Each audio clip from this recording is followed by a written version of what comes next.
কাল কিছু কাপড় ধোয়া হয়েছে, তবে সেগুলো শুকায়নি, রাতে মশারির মধ্যে দিয়েছি, এখন দেখছি ভালোই শুকিয়ে গিয়েছে। আর আজকেও আকাশটা অন্ধকার করেছে, মনে হচ্ছে বৃষ্টি হবে। তবে যা পরিমাণে গরম দিয়েছে, এতে করে বৃষ্টি হওয়াটাই মনে হয় ভালো। তো যেগুলো যেগুলো খুব শুকিয়ে গিয়েছে সেগুলো ভাঁজ করে রাখছি, আর যেগুলো শুকায়নি সেগুলো আমি আবারও শুকাতে দেবো, হাওয়া বাতাসে শুকিয়ে যাবে। তো চলো আজকের ভিডিওটা এখান থেকে শুরু করছি। গুড মর্নিং তোমাদের সবাইকে, কেমন আছো তোমরা? আশা করছি সবাই অনেক ভালো আছো, আমি অনেক ভালো আছি। আজকে দেখো আমার এই সুকেসের অবস্থাটা কি হয়েছে। তো ভাবছি এটাকেই আজকে একটুখানি পরিষ্কার করব, আর তার সঙ্গে আমার কিছু ব্লাউজ পিস লাগবে, যেগুলো আমি খুঁজে পাচ্ছিলাম না, তো সেগুলো আমি খুঁজে বের করব। আছে জিনিসটা, তবে কোথায় আছে সেটা ভুলে গিয়েছি, তাই সমস্ত জামাকাপড় বের করব। যা যা আছে সেগুলোর মধ্যেই হয়তো বা আছে, তো আমি দেখছি কোথায় পাওয়া যায়। তো চলো ভিডিওটা শুরু করার আগে তোমাদের কিছু কমেন্টের উত্তর দেওয়া যাক। প্রথমত আমাকে কমেন্ট করেছে আমি কি ফোন থেকে ভিডিও করি। তো আমি যেই ফোনে ভিডিও করি সেই ফোনটা হচ্ছিল ভিভো V25। আর একটা কমেন্ট হচ্ছিল যে মিনিমাম একটা ভিডিওতে 800 ভিউজ থেকে 1000 ভিউসে কত টাকা দেয় বা কত ডলার দেয়। তো দেখো এটা কিন্তু অনেকেরই জানার ইচ্ছে। আর আমার চ্যানেল যেহেতু মনিটাইজ অন হয়েছে, তো তোমরা অনেকেই জানো বা অনেকেই জানো না। অনেকেই কোশ্চেন করে যে আমার চ্যানেল, কমেন্ট করে যে আমার চ্যানেলে কি মনিটাইজেশন অন হয়েছে কি না। তো হ্যাঁ হয়েছে, এর আগে আমি অনেকবার বলেছি, কমিউনিটি পোস্ট করাও আছে। তো হচ্ছিল যেটা যে 800 থেকে 1000-এর মধ্যে কত ডলার দেয়। তো মেন কথা, এটা কিন্তু পুরোটাই ওয়াচের উপর নির্ভর করে। ভিডিওটাতে যে ভিউজ হচ্ছে সেই ভিউজ থেকে কত ওয়াচ আসছে, বা কত রকমের অ্যাড দেখছে, বা কেউ স্কিপ করে দেখে, বা কেউ অ্যাডগুলো যে হয় সেগুলো দেখে, ভিডিও দেখতে দেখতে যে আর কি অ্যাডগুলো আসে সেগুলো থেকে তো ডলার আসে। তো সেরকমভাবে কারো কম কারো বেশি এরকম আসে। একদমই যে এত, আমি যদি বলি যে 1000-এ $1 তো দেয় না, 1000-এ ধরো 30 থেকে 40 সেন্ট দিচ্ছে। তো তাই বলি এরকমটা নয় যে প্রত্যেকটা ভিডিওতেই 1000-এ 30 সেন্ট 40 সেন্ট করে দিবে।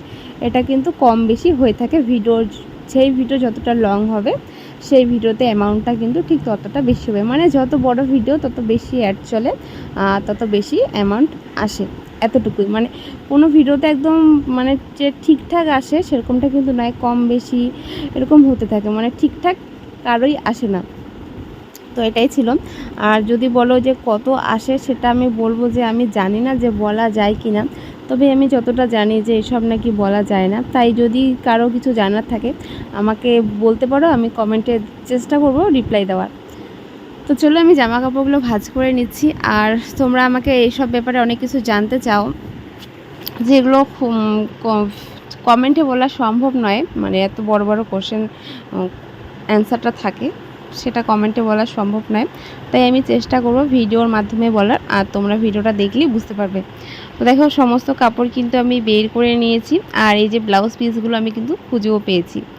তো এখন এই তো কাপড়গুলো আমি পুরো বিছানার মধ্যে ঝেড়ে ঝেড়ে তুলে নেবো। আর এটা যেহেতু সিমেন্ট দিয়ে মোচা ছিল আর ঘরটা ঝাড় দেওয়া ছিল, যার জন্য কিন্তু খুব একটা বালু হয়নি বললেই চলে। তো একটুখানি ঝেড়ে ঝুড়ে নিব। আর এখন এইগুলো সমস্ত কাপড় ভাঁজ করব। জানি না কতক্ষণ সময় লাগবে। আজকে রান্না বান্না তো সমস্ত কিছুই আছে, রান্না করতে হবে। তবে ভারী তরকারি রান্না করব না, হালকা পাতলা কিছু একটা ভাজা আর ভাতটা করে দেবো। কাপড় ভাঁজ করাটা খুব একটা প্যারার কাজ, অনেক বিরক্ত লাগে।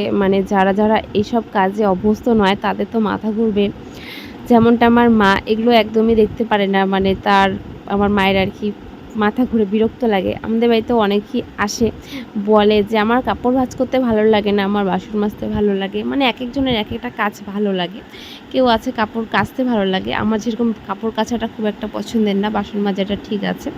আর এক একজনের এক এক রকম কাজ ভালো লাগে, কারো ঘর মোছা ভালো লাগে না সেরকম। কিন্তু সবটাই কিন্তু করতে হয়, ভালো না লাগলেও সবটাই করতে হয়। অনেকেই করে, অনেক করতে তো হবেই কাজগুলো, যতই ভালো না লাগুক। তো সেরকম আমি সমস্ত কাপড় বের করে নিয়েছি। অনেক দিন থেকে ভাবছিলাম যে একদিন সমস্ত কিছু বের করব, গুছিয়ে রাখবো। আর ভাদ্র মাস পড়লে তো আবার মায়ের যে শাড়িগুলো আছে সেগুলো রোদ্রে দিতে হবে। ভাদ্র মাসে তো ভাদ্রের যে রোদটা আছে সেই রোদের সমস্ত জামা কাপড়ের সমস্ত কিছু হালকা রোদ্রুতে দিয়ে সেগুলো আবার ভাঁজ করে রাখতে হয়।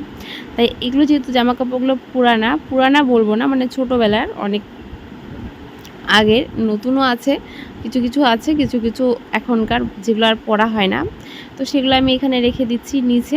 আর যেগুলো কুর্তিগুলো সেগুলো আমি উপরে কিন্তু গুছিয়ে আগেই রেখে দিয়েছি। এখানে আমি অনেক কিছু নতুন নতুন জিনিস দেখছি, মানে যেগুলো আমি ভুলেই গিয়েছিলাম যে এটা কি আদৌ আমার ছিল, তো সেগুলো দেখছি, বেশ ভালো লাগে। আমি আবার গায়ে দিয়েও দেখছিলাম কিছু কিছু, যে আগের থেকে আমি কতটা মোটু হয়েছি, যেগুলো এখন আর আমার শরীরে ফিটিংস হচ্ছে না, বা কিছু কিছু জামা আছে যেগুলো ঢুকছেও না।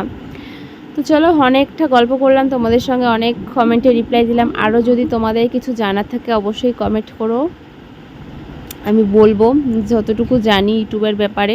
তোমরা অনেক কিছু জানতে চাও, কিভাবে ভিডিও এডিট করি, কোন অ্যাপ দিয়ে ভিডিও এডিটিং করি, কোন অ্যাপ দিয়ে থাম্বনেল বানাই, তোমাদের অনেক কোশ্চেন থাকে এইসব ব্যাপারে জানার। তো যতটা আমি পারি, আর আমি যতটুকু পারবো, যতটা জানি সবটাই সত্যি, আর এরকম কোনো বানানো ছানানো মিথ্যা কথা নয়, মানে সবটাই আমারও দেখা, আমারও শেখা, তবে আমার অভিজ্ঞতা থেকে আমি বলবো, তবে সবটাই সত্যি কথা বলবো। তো চলো, আমি যে ব্লাউজ পিসগুলো পেয়েছি এখন সেগুলো ভাঁজ করে আলাদা রেখে দিচ্ছি, তার কারণ এগুলো আমার লাগবে। আর যেগুলো লাগবে না সেগুলো আমি আলাদা করে আবারও রেখে দিচ্ছি। অনেক জামা গুছালাম, জামা গুছাতে কি গরমটাই না লাগছিল। আজকে যেহেতু মেঘলা মেঘলা ছিল, তাই এই কাজটা বেছে নিয়েছি যে ঘরের মধ্যে জামা কাপড়গুলো গোছাবো। তারপরে দেখো, মা গিয়েছিল বাজারে, শাকসবজি যা আছে সেগুলো আনছে, আর তার সঙ্গে নিয়ে এসেছে মিষ্টি। এখানে 3 রকমের মিষ্টি আছে, তবে এই মিষ্টিগুলো আমি ভালোবাসি না, আমি কালো মিষ্টিটা ভালোবাসি, সেটাই খেয়ে নিয়েছি, একটু জল খেয়ে নিয়েছি। ভাত বসিয়ে স্নানে গিয়েছিলাম, স্নান থেকে এসে ভাতের মার গেলে নিচ্ছি। আজকে কাপড় ভাঁজ করাতে মানে এত পরিমাণে বিরক্ত লেগেছে কি বলবো। তাই এখন কাপড়গুলো কোনোটার সঙ্গে কোনোটা মিললেই ভাঁজ বসে না, সুন্দর লাগে না দেখতে। যতটা চেষ্টা করি সুন্দরভাবে কাপড়গুলোকে ভাঁজ করে গুছিয়ে রাখার। তো আজকে ভাবছিলাম একটু সয়াবিন ভাজা করব। এটা কিন্তু আমাদের খুব একটা খাওয়ার মধ্যে পড়ে না, মানে সবজির মধ্যে পড়ে না, এটা আমরা খাই না বললেই চলে। অনেক দিনে আনা হয়েছে, আমার হঠাৎ করে কেন জানি না মন চাইলো যে একটু সয়াবিন ভাজা করব। তো যেরকম ইচ্ছে সেরকম কাজ। এই তো এখন আমি দেখছি কৌটোর মধ্যে অনেক দিন আগে রান্না ছিল ছোট ছোট সয়াবিনগুলো, সেগুলো, আর তার সঙ্গে 4-5টার মতো বড় যে সয়াবিনগুলো হয় সেগুলো নিয়ে নেবো। এখন এই তো সেগুলো জলের মধ্যে ভিজে রাখবো, আর ততক্ষণ একটুখানি আলু সেদ্ধ দেবো, মানে আলু সেদ্ধ করব। পেঁয়াজ লঙ্কাটাকে ভালো করে তেলে ভেজে যে আলুটা মাখা করে সেভাবে একটুখানি আলু মাখা করব, আর তার সঙ্গে সয়াবিন ভাজা করব। দেখা যাক মা কিছু রান্না করে কিনা। মা বাজার থেকে মূলো শাক এনেছে, সেটাও রান্না করতে পারি। স্নান করার সময় কিছু কাপড় ছিল সেগুলো ধুয়ে রেখেছি, এখন এগুলো মেলে দিচ্ছি। আজকে ওই যে বললাম রৌদ্রু নেই, হালকা হালকা, তবে গরমটা খুব ভালোই দিয়েছে। রৌদ্রু না থাকলেও গরমটা বেশ গায়ে লাগছে। স্নান করে নিয়েছি, স্নান করে রান্না করতে একদমই বিরক্ত লাগে, রান্নাবান্না করে স্নান করতেই ভালো লাগে। তবে দেখা যাক বিকেলের দিকে আরেকবার স্নান করতে পারি। তো এখন মায়ের শাড়িটা মেলে দিচ্ছি। খুব যে একটা রৌদ্র উঠেছে সেরকমটা নয়, তবে এরকম করেও কিন্তু জামা কাপড়গুলো দেখছি ভালোই শুকিয়ে যাচ্ছে। তখন মায়ের শাড়িটা মেলে দিচ্ছি, আর ওইদিকে আমি কিন্তু আলু সিদ্ধটা বসিয়ে দিয়েছি। প্রেসারে আলু সিদ্ধ দিয়েছি, আর সোয়াবিনটাকে ভিজিয়ে রেখেছি, সেটা ভাজা করব, আর একটুখানি আলু সিদ্ধ মাখা মাখা করব, আলু চোখা যে বানায় সেভাবে করব। আর মা মূলো শাক এনেছে, সেটাকে বেচবো, সেটাকে আবার রান্না করব। তো আজকে দুপুরে এই দিয়েই হয়ে যাবে। মা সকালে লাউ ডগা রান্না করেছিল, সেটা দিয়ে কিন্তু আজকে দুপুরে খাওয়াটা ভালোই হয়ে যাবে।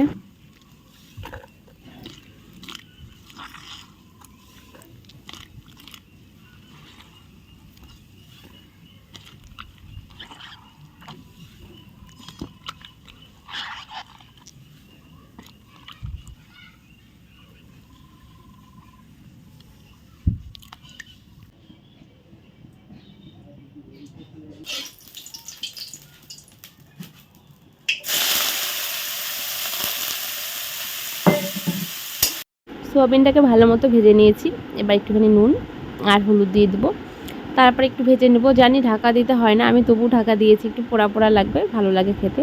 তো আজকে দেখো দুপুরে রান্না হয়েছে, ভাত রান্না করেছি, তার সঙ্গে মূলো শাক ভাজা করেছি, বেশ হয়েছে শাক ভাজাটা, নতুন বাজারে শাকটা উঠেছে। আর এখানে সকালে যে ভাতটা ছিল সেটা, এখানে সয়াবিন ভাজা, মূলো শাক। এখন যে মানে ঠান্ডা দিনের শাক সবজি সেগুলো কিন্তু বাজারে উঠেছে, লাই ডগা, মূলো শাক, পালং শাক, সেগুলোই মা নিয়ে এসেছে, শীতের সবজি, তারপরে ফুলকপি। তো চলো আজকের মতো ভিডিওটা এখানে শেষ করছি, তোমাদের সবাইকে টাটা।